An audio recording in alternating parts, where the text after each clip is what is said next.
there's all these stories about, guys over in Macedonia who are running these fake news sites. Number 24 is content farms in Macedonia.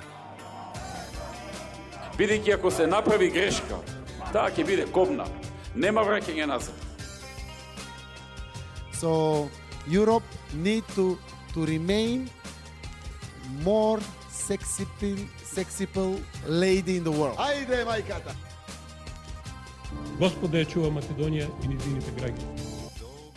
Bulgaria's longtime hardline president, Rumen Radev, steps down as president to potentially form a new political party and run for prime minister in yet another round of Bulgarian elections, their 73rd elections in 7 years. Okay, not quite that, but you get the idea. Bulgaria also joins President Trump's so-called Board of Peace to oversee Gaza, along with Kosovo, Albania, and others. What to make of it? U.S. Ambassador Angela Aguilar leaves Macedonia, or, quote, this beautiful country, unquote, as she calls it, and SDSM holds a Congress. Or is it a crack-up? We'll discuss all this and more on this episode of the Macedonian Content Farmers podcast. I'm Jason Miko, coming to you from the foot of the Catalina Mountains, this time in Oro Valley, Arizona. And this is Cvetin and still in Skopje, Macedonia. Oh, Cvetin, it was great to see you there and record a podcast there, and just to see all of, well, not all, but as many of my friends and family as I could. And maybe hit a few restaurants. Yeah, oh yeah. I don't go there for the weather, but always great to be in Macedonia, no matter what the time of year the weather is like. So it was good catching up there, and so we just move forward. Now we're at the almost the end of January, the first month of 2026, the second quarter of this century, I suppose is the way to put it. Today is what is today? Sunday, January 25. Yep. 2026. This is episode 198 of the Macedonian Content Farmers podcast. As we were discussing before we started recording, yes, we have to do something special for 200 and going forward to kick it up a bit, so to speak. Yeah, we'll do maybe a wine tasting or cooking episode. I'd love to do that, yes. Well, the wine tasting thing is always a little difficult because of the 8 to 9 hour time difference. So, I mean, I'm not against starting, drinking in the morning. But, yeah, right. We'll have to record separately. We'll figure it out. So, yeah. All right, big news in Bulgaria. Rumen Radev, seen as the pro-Russian hardline on Macedonia and everything else, president. Now, he's constitutionally term limited, I believe. So, I guess so, yeah, we usually do that. I haven't checked for Bulgaria, but usually we have the prime ministers who are actually the strong person in the Balkans are not term limited, but the presidents are, who are often just for decoration, just for show. That's like... Yeah, although he seemed to have more power than... Well, I think the reason that he has had more power is because, as I alluded to in the monologue, the Bulgarians can't seem to have a stable government, so he kind of stepped in and kind of took over. Much like, frankly, in many ways over the past 50 years here in America, the Congress has abdicated its responsibilities and given the president, no matter what party, more power. Because, according to our Constitution, at least, Congress is actually the supreme branch of government over and above the presidency. Yeah, right. But, yeah, I know. So, anyway, he's stepping down. What does this mean? So, he's got a former... so, the government there fell apart again. They're going to have elections, I don't know when, probably in the next 6 months or so. Yeah, they're debating now. It's springtime around Easter, so it's a lot of discussion trying to avoid the actual Easter, so they don't have a campaign during the holidays. Right. More holidays. Man, we just finished holidays. More holidays. So, what does this mean for Macedonia, though, because he's been a real obstacle in terms of Bulgaria showing any flexibility whatsoever on the, let's call it the elegant solution that Moskovsky has suggested, that is the constitutional changes that Bulgaria wants, that demands Macedonia make, can be made, but they only take effect once Macedonia joins the European Union, so that to ensure that there's no more stupid requests. I mean, he is like a left-wing politician. He was elected through the Bulgarian Socialist Party, but that party is interesting in that it's unreformed old style left, so they're still patriotic, still nationalist, still haven't adopted this, we are children of the world. There are 20 genders, there are cross the border at Marice and you're immediately European. So they still haven't subscribed to all these liberal left-wing niceties. And he was also, as you mentioned, pro-Russian in the sense that he's an Air Force general educated in Russia, so he's like a tough guy, a Top Gun pilot. So that appeals to a bunch of people, especially in Bulgaria. Mm-hmm. He wouldn't he would acknowledge that Crimea is Russian. I think Donbass as well, not legally recognize it or anything like that. And he wouldn't stop Bulgaria from exporting significant quantities of artillery shells to Ukraine, but he would make a lot of noise, much like the president of Croatia, Milanovic, who, I don't know, would be outspoken against sending any troops to Ukraine or calls for winding down the war. So Radev is a few degrees, I would say, above Milanovic, but not going as far as Orban or the new leaders of Czechia and Slovakia. So he's kind of he has played kind of like a pro-Russian. Has taken kind of pro-Russian positions at times. And as you said, on Macedonia, he was absolutely adamant that in line with this old-style social, patriotic socialist position that he had, that we should accept all their demands and Bulgaria should use its clout in the European Union to impose these demands on us. He would frequently meet Bulgarians from Macedonia in these several incidents when they would be attacked, like this kid in Ohrid who was attacked. He claimed that it's because he's Bulgarian, and I guess Radev was the only legitimate official at the time when this happened. But I remember he was very, very fast in inviting this kid to Sofia, helping him settle in Sofia, and I think he also recently met with Vlada Perev when he was also reported that he was attacked for his activism. So he was very, very strong on this issue. It's kind of fallen off in Bulgaria as a political issue generally. It's not seen as something that would drive the elections. But,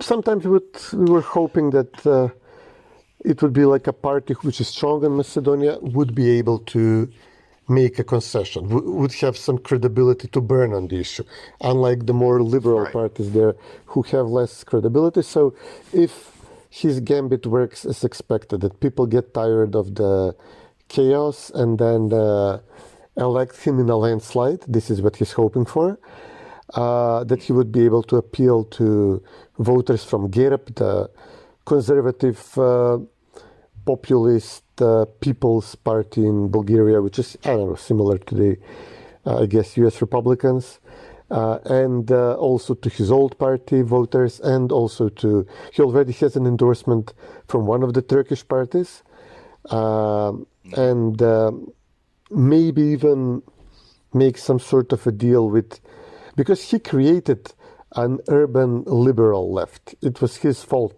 essentially. He created this SDSM style or US left-wing style monstrosities, which Bulgaria did not have before. He, at one point, as he was appointing technical governments in Bulgaria as president, he appointed these liberal urban reformists, Vasilev and Pitkov. And he made them out of, whole cloth. He gave them positions in a technical government. They formed a party, and they practically built up a modern-style left-wing movement, which is now the second largest party in Bulgaria. So now his issue is, will he be able to work with them, or should he try to completely take over the entire small town, village, populist, right wing? So basically cannibalize Gerb if he's able to take over the whole of Gerb, the conservative movement, which is probably difficult.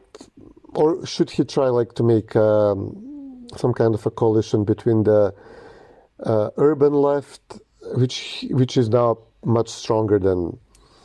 He does not have a party. He is, by constitution, banned from having a party. He cannot even register one in time for the elections. He would have to buy off some small party, which is already registered, and take it over. Should he try to rely on Petkov and Vasilev, or no? It's difficult. I mean, he's individually projected to win in a landslide, but he does not have a party structure. So, still, well, that's a bit difficult. Speaking of Gerb, is Boyko Borisov still involved, or is he kind of stepped aside?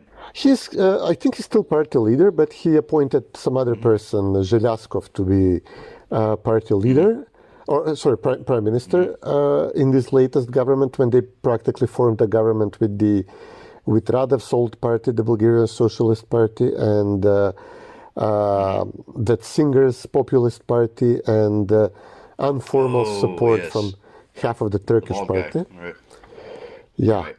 So, but this is a challenger. This is like he's now facing a rival who appeals to the same voters Borisov does, but at the same time could make a deal with the urban left of some kind. So this is the problem.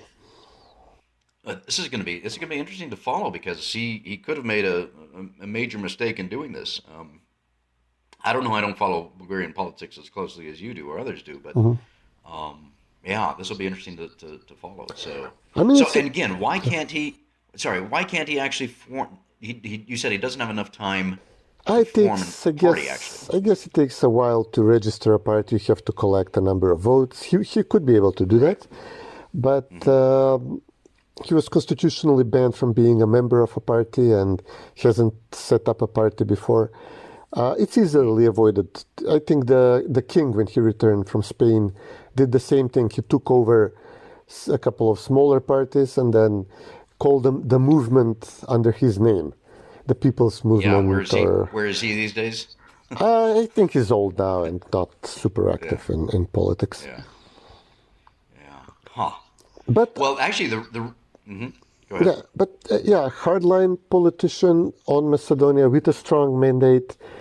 If Bulgaria has, I don't know, they had enough time to maybe come to terms with the fact that the Zaev gambit hasn't worked, that there will be no a Zaev figure who will practically give them everything they wanted, who will accept all their historical narratives and positions and try to impose them on the Macedonian educational system and domestic narrative, which is a huge order to make. That if this is not happening, and that the reaction in the Macedonian public was a strong denouncement of Bulgaria and rejection of even people-to-people relationships have suffered. If Bulgaria is acknowledging that this is not going to work, is ready to start building normal relations between us, a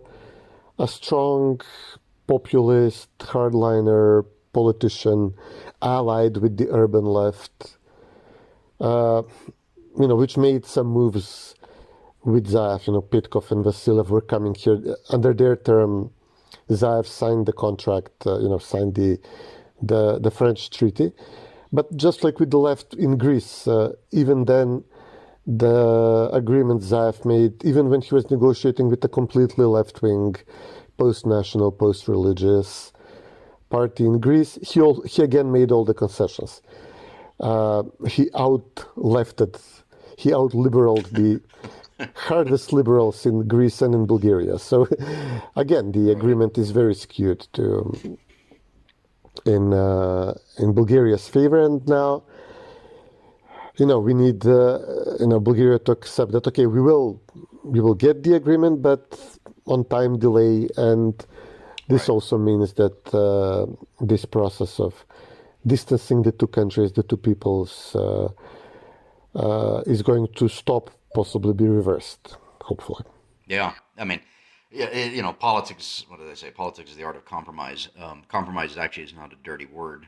I kind of grew up in my younger days as a firebrand conservative thinking that compromise was a dirty word. But frankly, I mean, that's the only way you get things done. And Macedonia has been the one making all the compromises. It's time for others to make the compromises. Although, looking at the state of world affairs, Europe, the way Trump veers from one side to the other, the whole issue of the Ukraine-Russia war. I mean, even what's going on in China. I was watching this yesterday. There's a lot going on in China. A lot of generals have been fired or expelled from the party.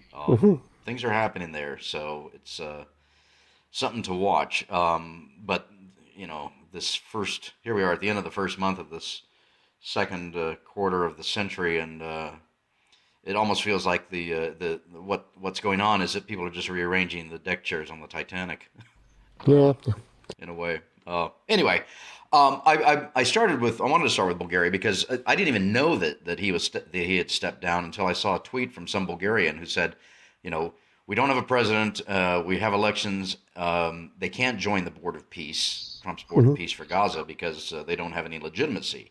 I don't know. That's up to the Bulgarians to decide. But Bulgaria has joined the Board of Peace. I understand it costs $1 billion to join it, or something like that. So I don't know how Kosovo. Confirmed, but yeah. I mean, they had Trump, I guess, through Tony Blair. He appointed Nikolai Mladenov, one of their former foreign ministers. He was named essentially the governor of the beach resort that is supposed to be Gaza.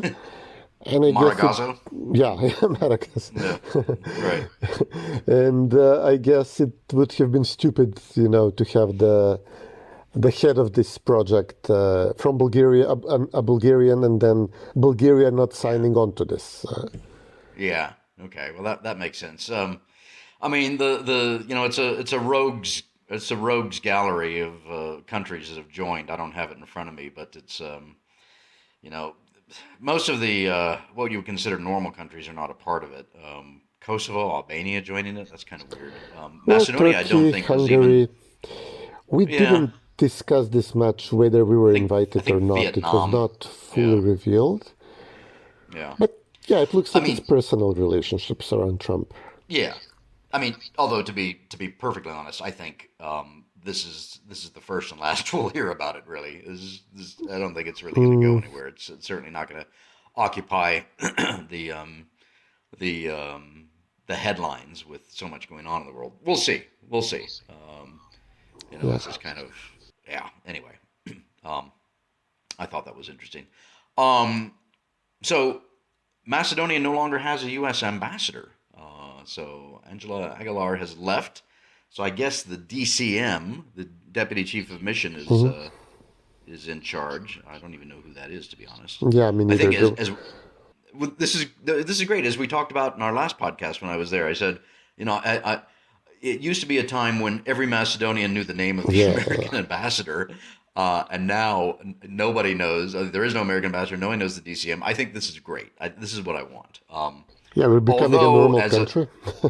Exactly. Yes, just a normal, boring country. That's what we want. So, but in her letter, she said she called it "this beautiful country," and of course, this is a long-running kind of joke, I guess, with ambassadors. So I want to take a moment to quote Chris Hill, the first American ambassador to Macedonia, from his book Outpost, which is actually a very good read. And whatever you think of Chris Hill, this is great. He says, I started avoiding using the word FYROM by referring to, quote, your country, or better yet, quote, your beautiful country. Yeah. People liked that at first, but soon understood the gymnastics I was employing to avoid the name issue. So, Mr. Ambassador, thank you for thinking of our country is beautiful, but could you tell us what exactly is the name of our beautiful country? Finally, after a few months of this, I gave in and started referring to Macedonia as Macedonia. And he goes on and says this, and then he says, I explained to Deputy Chief of Mission Paul Jones, quote, sometimes the best way to change a policy is neither to ask for permission or forgiveness, but just to do it. Yeah. And I like that quote, just to do it. And so that's sometimes, what's needed. This is an issue. Sorry to get on my hobby horse about this and beat my spoon on my high chair about this whole stupid. It's in the university there and maybe some of the other institutions. They call it the Department of Defectology when talking about kids with special needs. Nobody is defective. I really hate this, and I want it changed. And the best way to change it is to just do it. Call it the Special Needs Department or something like that. Get rid of the word defectology. Anybody that is listening to my voice right now, please take up this issue and go out there and talk to the people in charge and just do it. Take the sign off the door that says the Department of Defectology and put up Special Needs Department or something like that. But just get rid of it. I really, really hate this. Yes, this is a big issue. I haven't heard you talk about this. Really? Oh, yeah, no, I don't remember. Okay. Well, I thought for sure I'd talked about it on. We've done almost 200 podcasts. I can't remember what I've talked about. But yeah, this got to get rid of it. Sorry. Yeah, I don't remember. Anyway. Yeah. Haven't talked about it much. So. Yeah, we'll see if Macedonia gets another U.S. ambassador. Not in a big hurry, no big issues there. I don't think the embassy runs on its own. Although I know it's been downsizing. They call it a RIF, reduction in force. People have been leaving, and that's fine. Yeah. No, I think that was for the shutdown. I think that ended.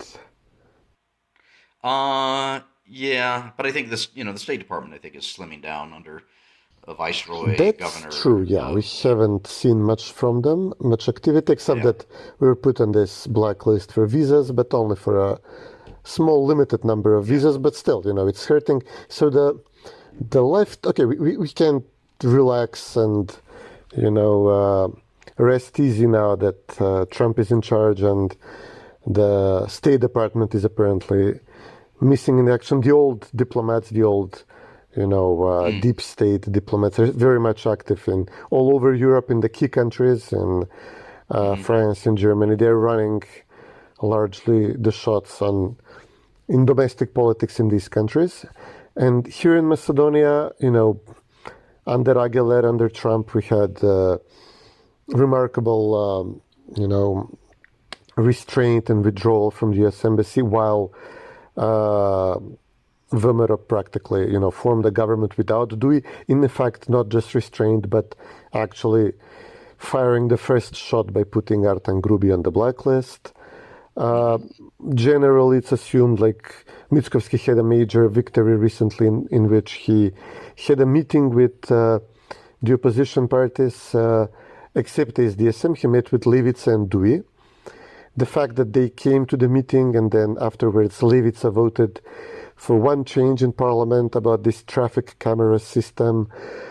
Some people from DUI voted to appoint a minor figure like this ombudsman person, a position that was left vacant because Mickovsky needed a majority of the Albanian voters. So they are resigning to vote on some issues with the government. While SDSM is left out and facing numerous internal fractures and factions. So this is all, especially on the part of DUI, it's generally assumed this can't happen without the U.S. Embassy allowing it or actually being inactive and stopped meddling in our domestic politics to the point that DUI says, okay, we have nobody to protect us. We are facing arrests for well-deserved, corruption charges. We are facing being left in the opposition for a very long time. We'll have to learn to play ball with the government. So this does not happen and continue to happen if the U.S. Embassy is is either allowing it, or unless they're allowing it, or really have withdrawn from politics. On the other side, the SDSM is putting all their eggs in the basket that there will be a forceful American intervention soon. I think we discussed this bizarre law that was adopted, bizarre in the sense that SDSM and even some in the Atlantic Council, they issued a brief on the Balkans, and they mentioned this law. They expect that it will be implemented by the Trump State Department, including with blacklists for Mitskovsky because he's not honoring Prespa Treaty, not seeing North Macedonia every 15 seconds. So yeah, they're still hoping this will happen. So with I guess good reason, because twice the U.S. rode in and put them in power. So they're hoping it will happen for the third time. Yeah, I don't think it is, at least for the foreseeable future. But let's talk about SDSM and the crack-up that is the party. I mean, so they had a Congress, I believe today, Sunday, correct? What's today? Yesterday, Friday. Oh, yesterday, Saturday? Okay. Saturday, on Saturday. Sunday. It was on Saturday. Saturday, yesterday, okay. So they had a party Congress. Now, was that to elect new leadership or... No, it's an accountability Congress. They decided you have to have a Congress after the elections discussing... Was anybody held accountable? How they did. They insist they were, but, Filipče wouldn't resign. His entire party leadership did resign, but then they were more or less all of them re-elected. So technically they did assume accountability. In reality, they didn't. So he's still party leader as he skis in German ski resorts, etc., or visits his mentor in where is it? Dubai. Dubai. As Zaev builds his towers. So yeah, they just don't seem to be. They don't seem to be getting their act together. Let's put it that way.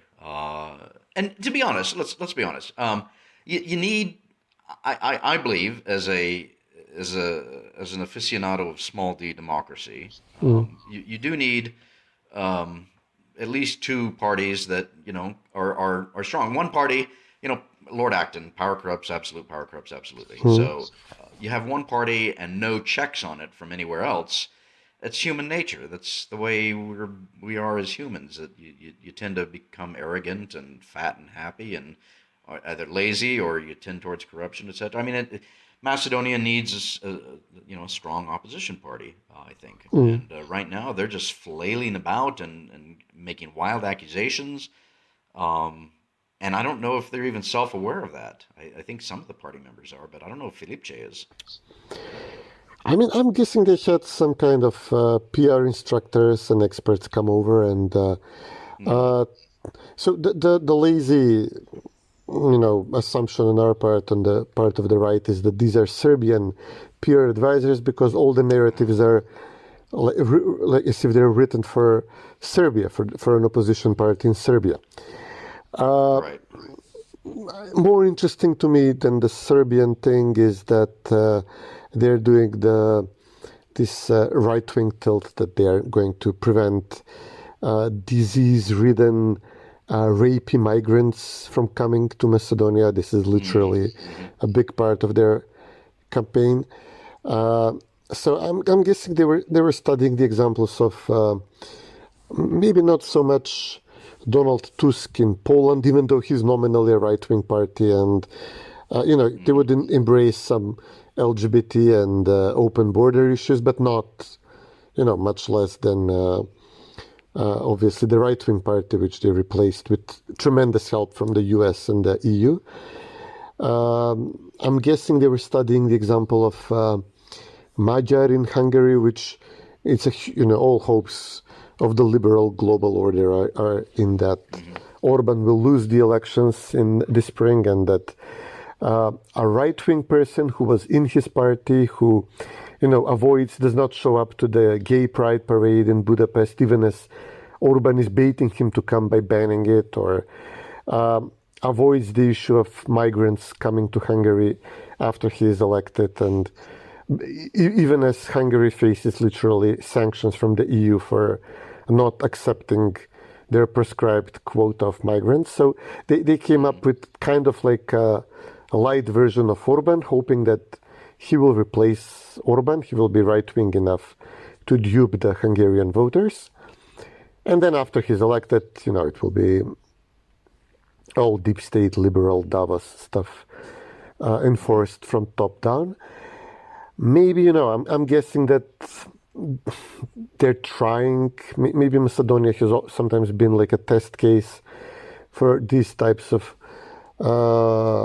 deep state types to test some political ideas, as well as, we've seen the storming of the parliament. It's been a long-term theory of mine that it was a trial run for subsequent stormings of subsequent parliaments.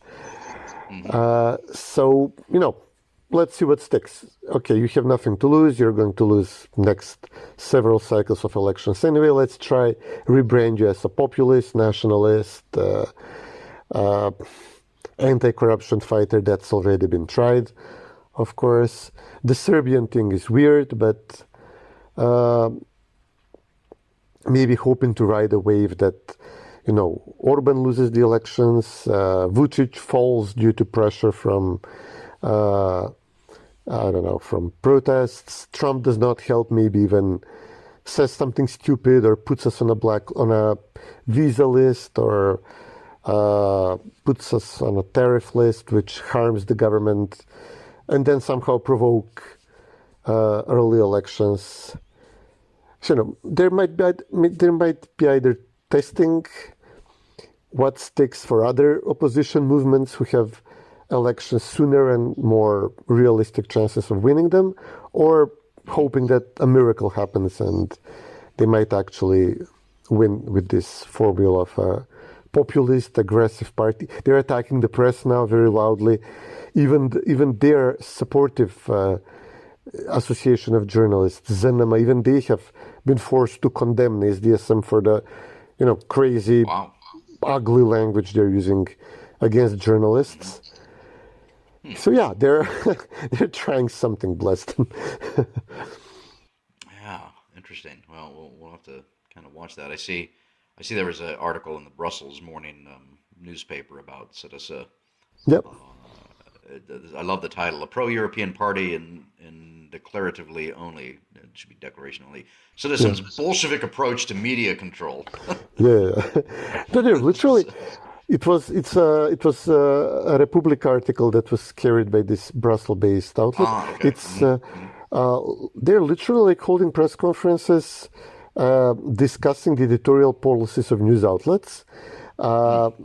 Why didn't you have more articles about the migrants coming to Macedonia? Why did you have articles about corruption allegations against these SDSM officials?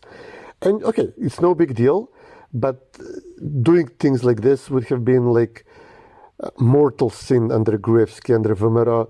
Like all the embassies would be attacking the government for intimidating the media outlets. If when Vomero would do stuff like this, like criticize media outlets for their reporting, and SDSM would obviously lead the charge with these accusations that the journalists are sacred, should never be criticized. This is all intimidation of the press. And now SDSM is using, personal slurs, terms like octopus for media outlets, like very serious accusations, for proper, normal media outlets who are, okay, sure, supportive of the government, but so is like 2/3 of the voters in the country, of the Macedonian voters in the country. So obviously, this is a popular government, and SDSM is nowhere to be seen. They're trying to pick fights with to become relevant, and they're picking fights with the press. Yeah, it sounds like they're not facing up to their own internal contradictions and conflicts, and so they're just lashing out at anybody and everything around them without addressing their own problems, which isn't going to solve anything. It just creates more problems. Yeah, it's the Zaev faction running the place, and there is a legitimate Skopje faction, which, possible, likely even Shekerinska involvement in it, especially after this, one of the guys who is now leading the faction is a, long-term Shekerinska, crony. So, makes perfectly legitimate sense that within a party, after losing, 3 elections in a row, the local elections, 21, the general elections 24, and presidential elections, the local elections 25, by increasing margins, that, there's going to be people in your party who will ask for demand answers. And you can't just dismiss them as fifth column and collaborators. And these are also the terms. They're using their actual terms, which is completely unserious for the liberal left-wing party in the country. Absolutely. Well, yeah, and that speaks to the title of that op-ed. That those are Bolshevik slogans and words. So they're not helpful to anybody. We'll watch this space. Yeah. Yeah, they were super aggressive in power, but in their language, they were usually the soft-spoken ones. But yeah, otherwise, of course, once in power, they would literally treat people like fifth column, and with the arrests and the intimidations, they would definitely, this perfect combination of weak bullies, like weak in the sense that they had to be propped to power by the Albanian voters and the US embassy and the EU embassies, but once in power, they would be the most aggressive, the most violent, thuggish people imaginable. And now, in opposition, they had a period of crying about it, and now they're again trying, at least in propaganda, in media circles, to be aggressive. Yeah. Sick people, strange people. Yeah, all bullies are weak and have massive inferiority complexes. That's just the nature of being a bully. So, and then once you're on top and in charge, you act like you rule the world, but internally you're frightened, scared little child. So anyway, all right. Well, we'll follow that. Yeah. What else? It's too early for spring, but although here in the United States, not here where I live, it's sunny and blue skies. We just had some rain come through, but the rest of the country is freezing with this ice storm coming through. Canada invading you and Greenland together invading you with their weather. It's the retribution. So yeah. The beam, the European freeze beam, diverted toward the U.S. But at least you have a civil war to keep you warm, so that's hopeful. Yeah, not yet. Hopefully not. Yeah, we don't need. Any trouble in your part of the country? Nah, not where I live. So it's nice and quiet here. You don't have illegales in Arizona? Nogales. Well, there's Nogales, Arizona, Nogales, Sonora. So it's no, I meant illegales, illegals. Oh, illegals. Oh, sorry. Yeah. Oh, yeah. There's illegals all over the place, but here it's pretty calm actually. This is we're not facing what the rest of the nation is facing, and I'm glad. I like to keep it that way. But they're being arrested. There is like a push to deport people in the Southwest, or. No, it's not so much here. This is the common misconception, I think, is that, illegals from Mexico, and they're not Mexicans all. There's a lot of, you got Chinese people coming over the border in the South, and, through New Mexico, Arizona, California, Texas. You got Chinese, you got the various stands. A lot of people come up through that route. They even start as far as South America and then come up. But the common misperception is they come here and they stay. They don't. They go to places like, Chicago and New York and other big cities, and that's why you see the unrest and the unrest and the arrests of illegals with criminal records in those cities, because they don't. Tucson, where I live in Oro Valley, but Tucson is the biggest city closest to the Mexican border in Arizona, and there's just not a lot of opportunity for them, so they go other places. So that's why you don't see this going on here. So, which is fine. I like it that way. Yeah. But that doesn't Keep mean them moving. we don't have illegals here. Yeah, exactly. Right. Yeah. Well, this is what Macedonia faced in 2015 during Merkel's open arms policy, open door policy, and open arms. People came through Macedonia, but they just kept going right up. They wanted to go to Sweden and Uppsala and Brussels and what is it, Molenbeek in Brussels and all those other places. So we've been to Molenbeek. It's a scary place.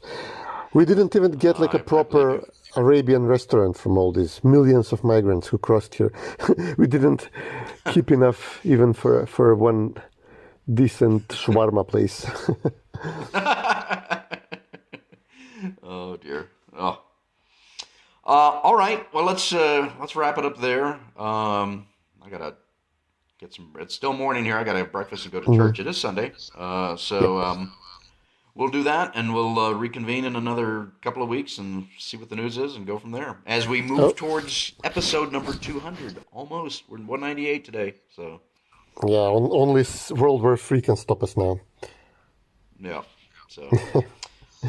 All right, Cvetin. Good catching up with you. Yeah. You too, buddy. Take care.